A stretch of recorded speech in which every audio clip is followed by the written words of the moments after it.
Tipung dhisik. Iya. Mau menyanyi lagi? Enggak mau. Pemudanya mana ini? Saya pemuda. Saya. Di sana ada pemudi. Sampeyan kok mek 40 menengo. Kowe iki kebabu lemah. Tak ceritani ya Mas Bintang. Iya, Dek. Iya, iki kok tak ceritani ya. Sak ceritan pira? 100.000. Oke.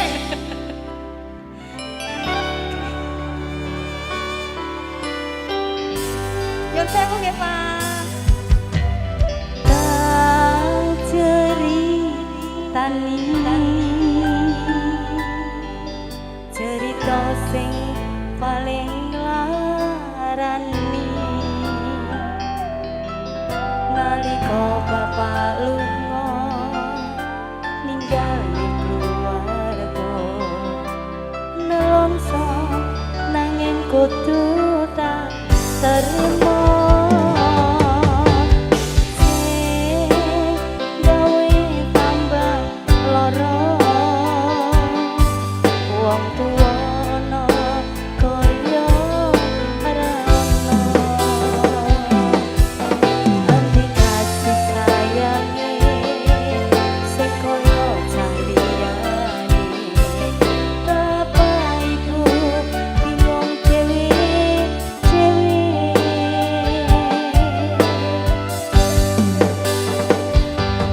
yen pancen kudu pisahan aja nganti anak dadi korban keracuan ning dalan dhewean ya ora ana sing jalo dilahirke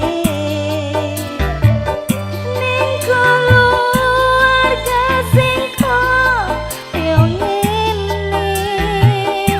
tak tampa apaan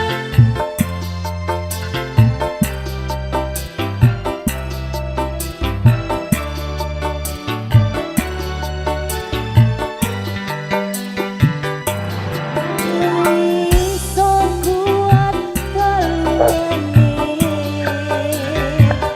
mergo ora disangka tuane kudu iso ngatur dhewe ra ono cekane minimal anak sing rusak omahe.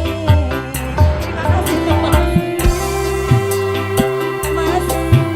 Aku nangis sama orang ini.